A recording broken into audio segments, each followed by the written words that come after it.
യേശുവിൽ ഏറ്റവും അനുഗ്രഹീതരായ പ്രിയപ്പെട്ടവരെ, ഡെയിലി ബ്ലെസ്സിങ്ങിൻ്റെ ഭാഗമായി ദൈവവചനം ഓരോ ദിവസവും പ്രാർത്ഥനയോടെ, പ്രതീക്ഷയോടെ, ഓരോ നിയോഗത്തോടെ കേൾക്കുന്ന, അവ സ്വീകരിക്കുന്ന ഓരോ വ്യക്തികളെയും കുടുംബങ്ങളെയും ഇപ്പോൾ ദൈവകരങ്ങളിൽ സമർപ്പിച്ച് പ്രാർത്ഥിക്കുന്നു. ദൈവത്തിൻ്റെ അത്ഭുതം പ്രവർത്തിക്കുന്ന കരം ജീവിതത്തിൽ വെളിപ്പെടാൻ പരിശുദ്ധാത്മാവ് ഇടവരണമെന്ന് പ്രാർത്ഥിക്കുന്നു. ഓരോ ദിവസവും ദൈവവചനം ശ്രവിക്കുന്നതും പ്രാർത്ഥിക്കുന്നതും അങ്ങനെ ഒരനുഗ്രഹത്തിൽ ഓരോ ദിവസവും ആരംഭിക്കുന്നത് എന്തുകൊണ്ടും അതൊരൈശ്വര്യമാണ്, ഒരനുഗ്രഹമാണ്. കാരണം നമ്മൾ ദൈവവചനം കേട്ട് ഓരോ ദിവസത്തിനും വേണ്ട അനുഗ്രഹത്തെ നാം സ്വീകരിക്കുവാണ്.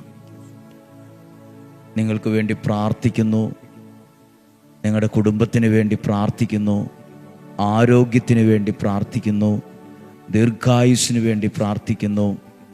നന്മകളും സന്തോഷവും സമാധാനവും ഐശ്വര്യവും ജീവിതത്തിൽ വെളിപ്പെടാൻ ഉണ്ടാകുവാൻ പ്രാർത്ഥിക്കുന്നു. നിങ്ങളെല്ലാവരെയും പ്രാർത്ഥനയോടെ ചേർത്ത് നിർത്തിക്കൊണ്ട് ഇന്നൊരു അനുഗ്രഹിക്കപ്പെട്ട വചനം നമുക്ക് ഈ ദിവസം കേൾക്കാനായി പ്രാർത്ഥനയോടെ ഒരുങ്ങാം. വിശുദ്ധ ലൂക്കായുടെ സുവിശേഷം 9-ാം അധ്യായം 16-ാമത്തെ വാക്യം.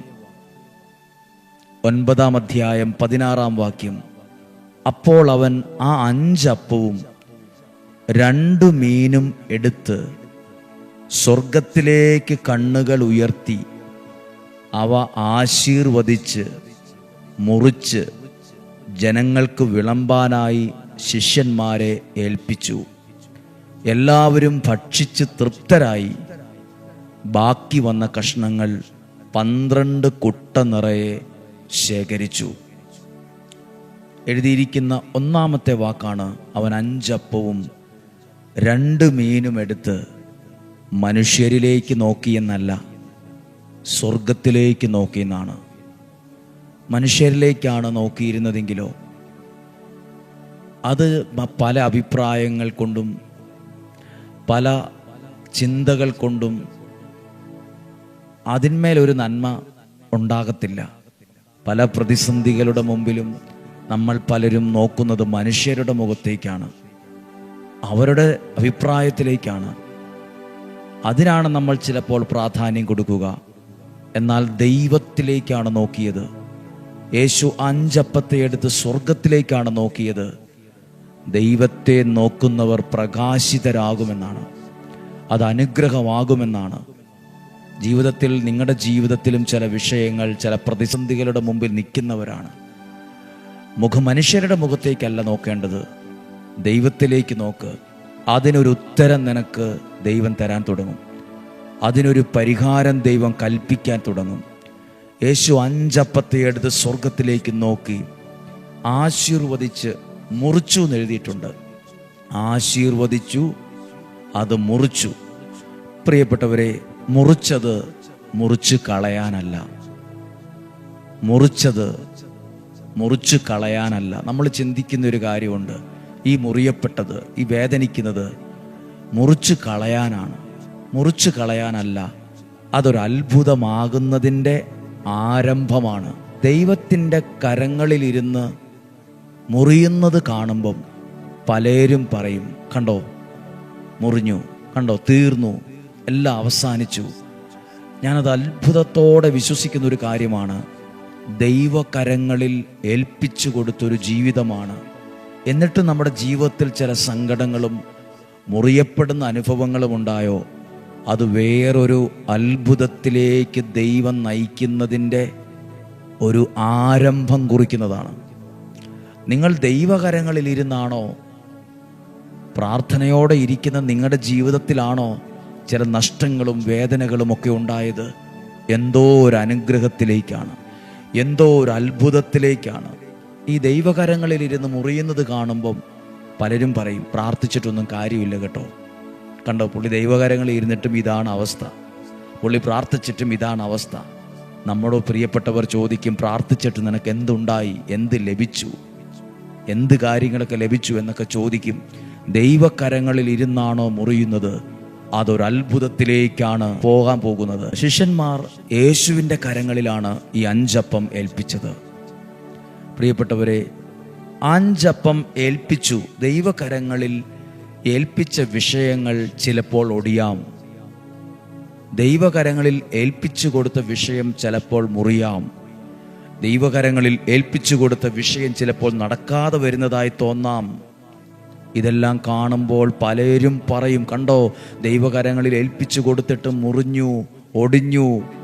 ഞാൻ അന്നേ പറഞ്ഞതാ പ്രാർത്ഥിക്കണ്ട, അന്നേ പറഞ്ഞതാ വിശ്വസിക്കണ്ട, അന്നേ പറഞ്ഞതാ ഇതിൻ്റെ ആവശ്യമൊന്നുമില്ല, അല്ലാതെ തന്നെ ഇതൊക്കെ അങ്ങനെ സാധാരണ പോലെ പോയാൽ മതി. ദൈവകരങ്ങളിൽ ഏൽപ്പിച്ചു കൊടുത്ത വിഷയങ്ങൾ മുറിയുന്നത് കാണുമ്പോൾ, നടക്കാതെ വരുന്നതായി തോന്നുമ്പോൾ ഓർത്തുകൊള്ളുക, അതിന്മേൽ ഒരു സംഭവിക്കാൻ പോകുന്ന അത്ഭുതത്തിൻ്റെ ആരംഭമാണ് ആ മുറിയലും ആ ഒടിയലും ഒക്കെ. മുറിക്കുന്നത് മുറിച്ച് കളയാനല്ല. ജീവിതത്തിൽ വിഷമങ്ങളും വേദനകളും അനുഭവിക്കുന്നവർ എന്നെ കേൾക്കുന്നുണ്ട്. ഈ മുറിഞ്ഞത് മുറിച്ചു കളയാനല്ല, എവിടെയൊക്കെയോ ചില അത്ഭുതങ്ങളുടെ ആരംഭം ദൈവം കുറിക്കുന്നതാണെന്ന് വിശ്വസിച്ചേ കരങ്ങളെ ഒന്ന് ഹൃദയത്തോട് ചേർത്ത് വയ്ക്കുക. കർത്താവേ, എൻ്റെ ജീവിതത്തിലും ഈ അനുഭവമുണ്ട്. ദൈവകരങ്ങളിൽ ഏൽപ്പിച്ചു കൊടുത്ത എൻ്റെ പ്രാർത്ഥന, എൻ്റെ ആവശ്യങ്ങൾ അതൊക്കെ മുറിയുന്നതായി എനിക്ക് തോന്നിയപ്പോൾ പലരും എന്നെ കളിയാക്കി. നീ പ്രാർത്ഥിച്ചിട്ട് കണ്ട ഒന്നും നടന്നില്ല, അത് മുറിഞ്ഞു, അത് ഒടിഞ്ഞു എന്നൊക്കെ. ഒടിയുന്നതും മുറിയുന്നതും ഒക്കെ എല്ലാവരും കാണും. പക്ഷേ അധികം വൈകാതെ, ഒത്തിരി താമസിക്കാതെ ഇതേ കരങ്ങളിലിരുന്ന് ആ അപ്പം മനുഷ്യരെ അതിശയിപ്പിക്കുന്ന വിധത്തിൽ അതൊരു അനുഭവമാകുന്നതും അത്ഭുതമാകുന്നതും അനേകർ കാണാനിടവരും. നന്മയ്ക്കാണ്. നിങ്ങൾ അനുഭവിക്കുന്ന വേദനകൾ ഒരു നന്മയായി മാറും, അനുഗ്രഹമായി മാറും, സൗഖ്യമായി മാറും, വിടുതലായി മാറും, അഭിഷേകമായി മാറും.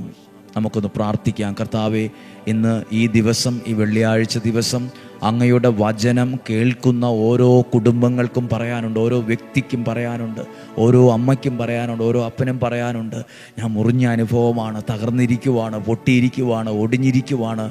ഇന്ന് വിശ്വസിക്കുകയാണ് കർത്താവെ, പ്രാർത്ഥിക്കുന്ന ഞങ്ങൾ, ദൈവത്തിൽ ആശ്രയിക്കുന്ന ഞങ്ങൾ, ദൈവത്തോട് ചേർന്ന് നിൽക്കുന്ന ഞങ്ങളുടെ ജീവിതത്തിൽ ഉണ്ടാകുന്ന മുറിയുന്ന അനുഭവങ്ങൾ, ഒടിയുന്ന അനുഭവങ്ങൾ മുറിച്ചു കളയാനോ ഒടിച്ചു കളയാനോ അല്ല എന്നും അത് മറ്റൊരത്ഭുതത്തിലേക്കുള്ള വഴിവിളക്കാണെന്ന് വിശ്വസിക്കുന്നു.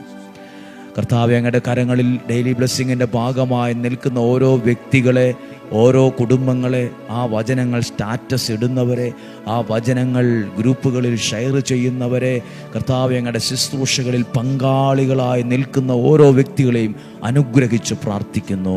പിതാവിൻ്റെയും പുത്രൻ്റെയും പരിശുദ്ധാത്മാവിൻ്റെയും നാമത്തിൽ അനുഗ്രഹിച്ച് പ്രാർത്ഥിക്കുന്നു. ഒത്തിരി നന്മകൾ, അനുഗ്രഹങ്ങൾ നിങ്ങളുടെ ജീവിതത്തിൽ ഉണ്ടാകട്ടെ. മുടങ്ങാതെ ഓരോ ദിവസവും വചനം കേൾക്കുവാൻ, ആത്മാവിൽ നിറയുവാൻ ഇടവരട്ടെ. ഈശോയുടെ നല്ല ആശീർവാദത്തെ സ്വീകരിക്കാം. ഇന്നൊത്തിരി അനുഗ്രഹമുള്ള ദിവസമാണ്, വെള്ളിയാഴ്ചയാണ്. ധാരാളം ആളുകൾ വന്നുകൊണ്ടിരിക്കുന്നു. തലേ ദിവസം തന്നെ ഒരുപാട് ആളുകൾ ഇവിടെ വന്ന് പ്രാർത്ഥിക്കുന്ന ഒരു അനുഭവമാണ് ഇന്നുള്ളത്, ഒരു ഉള്ളത്. നമുക്ക് പ്രാർത്ഥിക്കാം. നിങ്ങൾക്ക് വേണ്ടി കൂടി പ്രാർത്ഥിക്കുന്നു, ഇവിടെ വരുന്നവർക്ക് വേണ്ടിയും പ്രാർത്ഥിക്കുന്നു. നമ്മുടെ കർത്താവ് ഈശോ മിശിഹായുടെ കൃപയും പിതാവായ ദൈവത്തിൻ്റെ സ്നേഹവും പരിശുദ്ധാത്മാവിൻ്റെ സഹവാസവും നിങ്ങളോടുകൂടെ ഉണ്ടായിരിക്കട്ടെ, നിങ്ങളുടെ കുടുംബത്തിലുണ്ടായിരിക്കട്ടെ. രോഗങ്ങൾ, അപകടങ്ങൾ, ദുർമരണങ്ങൾ അതെല്ലാം ജീവിതത്തിൽ നിന്ന് മാറിപ്പോകട്ടെ. അത്ഭുതങ്ങളും അടയാളങ്ങളും ജീവിതത്തിൽ സംഭവിക്കട്ടെ. ഇന്ന് കേട്ട വചനത്തിൻ്റെ അനുഗ്രഹം ഈ വ്യക്തിക്ക്, ഈ കുടുംബത്തിന് ലഭിക്കട്ടെ. ദീർഘായുസ്സുണ്ടാകട്ടെ, ആരോഗ്യമുണ്ടാകട്ടെ, ദൈവം നൽകുന്ന സമ്പത്തും ഐശ്വര്യവും ഉണ്ടാകട്ടെ. കർത്താവെ, അങ്ങയുടെ ഈ പ്രിയപ്പെട്ട ആലയത്തിൽ, ഈ അത്ഭുതം നടക്കുന്ന ദേവാലയത്തിൽ ഇവിടെ വന്ന് കൽക്കുരിശിൽ എണ്ണ ഒഴിക്കുന്നവരെയും, നിയോഗം നൽകി പ്രാർത്ഥിക്കുന്നവരെ, നിയോഗം സ്വീകരിക്കുന്നവരെ, സമർപ്പിക്കുന്നവരെ സകലരെയും ഏൽപ്പിച്ചുകൊണ്ട് പ്രാർത്ഥിക്കുന്നു. ദൂരെ നിന്നിത് വീക്ഷിക്കുന്നവരെ ഏൽപ്പിച്ച് പ്രാർത്ഥിക്കുന്നു.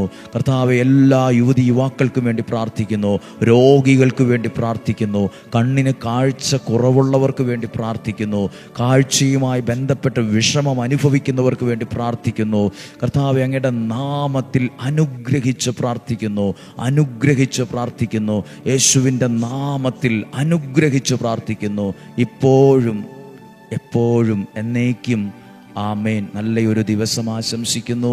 സാധ്യമായ എല്ലാവർക്കും മടി കൂടാതെ അയച്ചു കൊടുക്കുക. അനേകർ ഈ വചനത്തിലൂടെ ദൈവത്തെ അറിയട്ടെ. നാളെയും 5:30 നമുക്ക് ഒരുമിച്ച് കാണാം, ഒരുമിച്ച് പ്രാർത്ഥിക്കാം. സ്വർഗത്തിലെ ദൈവം എന്നെയും നിങ്ങളെയും അത്ഭുതകരമായി സൂക്ഷിക്കട്ടെ. ആമേൻ.